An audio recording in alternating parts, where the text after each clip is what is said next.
Tony അച്ചായൻ ആൾക്കാരൊക്കെ പറയുമ്പോൾ നല്ല മനുഷ്യനാണ്, അതിന് യാതൊരു തർക്കവുമില്ല.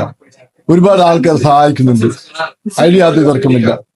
ഒരുപാട് വീഡിയോ കാര്യങ്ങളൊക്കെ കാണണം. ഉദാഹരണത്തിന് ഒരാൾക്ക് സഹായിക്കാൻ മനസ്സുള്ള നല്ല വ്യക്തിയാണെങ്കിൽ അയാൾ വീഡിയോ ഇട്ട് വൈറലാക്കുന്നുണ്ട്, അത് വേറെ കാര്യം. ഉദാഹരണത്തിന് ഒരു കുടുംബത്തിൽ സഹായിക്കാൻ പോയിച്ചപ്പോ അവന്മാരുടെ വീഡിയോ ഇട്ട് വൈറലായി. ആ പാവങ്ങളുടെ അവസ്ഥ ആലോചിക്കണം, അവരുടെ ഗതികേട് കൊണ്ടാണ് അങ്ങനെയൊക്കെ പണം മേടിക്കുന്നത്. ഒരു നല്ലൊരു വ്യക്തിയായാൽ ഒരിക്കലും ഒരാളും വീഡിയോ ഇട്ട് അത് വൈറലായില്ല. ഇന്നും പറയുമ്പോൾ ഈ വീഡിയോയിലൂടെ വൈറലാവുന്ന സമയത്ത് ആൾക്കാർ പറയും ടോണി അച്ചായൻ ജ്വല്ലറിന്റെ അതുണ്ട് ഇതുണ്ട് കാറുണ്ട്.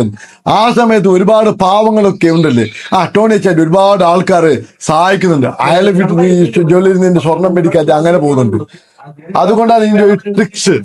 അതാണ് ഇതൊരു ബിസിനസിനെ ഹൈലൈറ്റിന് വേണ്ടി. അതല്ലാതെ നിറഞ്ഞ മനസ്സോട് സഹായിക്കാൻ വരുന്ന ആള് ഒരിക്കലും വീഡിയോ ഇട്ട് വൈറലാക്കില്ല. അത്ര വലിയ നല്ല മനസ്സുള്ള ഒരു ആളുണ്ടെങ്കിൽ എന്തിനാണ് ഈ വീഡിയോ ഇടുന്നത്? ഉദാഹരണത്തിന് 1 ലക്ഷം ഒരു വീട്ടിന്റെ ഒരു കടം വീടി, ആ പെണ്ണുങ്ങൾ വല്ലാതെ കരഞ്ഞു പോയി. അതിൽ ഒരുപാട് മില്യൺസ് വ്യൂസ് വന്നു, അതിൽ ഒരുപാട് ബിസിനസ്സും വന്നിട്ടുണ്ട്. ഈ 2 ലക്ഷം കൊണ്ട് 25 ലക്ഷം റൂപ്പീസ് ഇത് ലാഭം ഉണ്ടാക്കുന്ന ഒരു പരിപാടിയാണ് ഈ ടോണി അച്ചായന്റെ. അത് അറിയാനുള്ള മനസ്സ് എല്ലാ മലയാളികൾക്കുണ്ട്, അതിലേക്കുള്ള നോളജ് എല്ലാ മലയാളികൾക്കുണ്ട്. മലയാളികൾ പൊട്ടമാറുന്നല്ല, മലയാളികളും പഞ്ചാബികളും എന്ന് ബുദ്ധിമാന്മാരെ ആയിട്ടുള്ളൂ. അതുകൊണ്ട് പിന്നെ കുറെ അറിയാത്ത ആൾക്കാരും കുറെ ആൾക്കാരൊക്കെ ഇത് പർച്ചേസ് ചെയ്യുന്നുണ്ട്, അത്രേ ഉള്ളില്ല. പക്ഷെ നല്ല കാര്യങ്ങൾ ചെയ്യുന്നുണ്ട്, പാവങ്ങളെ സഹായിക്കുന്നുണ്ട്, അതുപോലെ തന്നെ അയാൾ ബിസിനസ് കൊടുക്കുന്നുണ്ട്.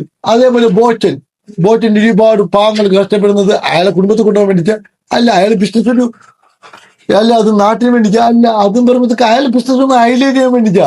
അല്ലെങ്കിൽ ബോച്ച് എങ്ങനെ ഇറങ്ങും തോന്നുന്നുണ്ടോ? ഈ ബോച്ചാന്ന് പറയുമ്പോഴത്തേക്ക് ലാഭമില്ലാത്ത ഒരു പരിപാടിക്കും നിൽക്കൂല.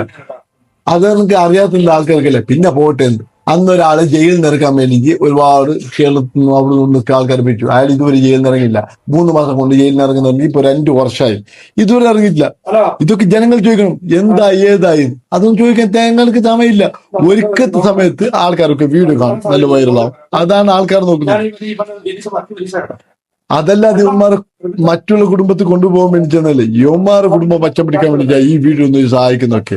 യുവന്മാർ ബിസിനസ് ഒന്ന് ഹൈലൈറ്റാണ്. പിന്നെ പറയുമ്പോഴത്തേക്ക് ഒരു സമൂഹത്തിന് വിലക്കും നിലക്കാണ് ഇങ്ങനത്തെ കാര്യങ്ങളൊക്കെ ചെയ്യുന്നത്. അതൊക്കെ അറിഞ്ഞിരിക്കണം.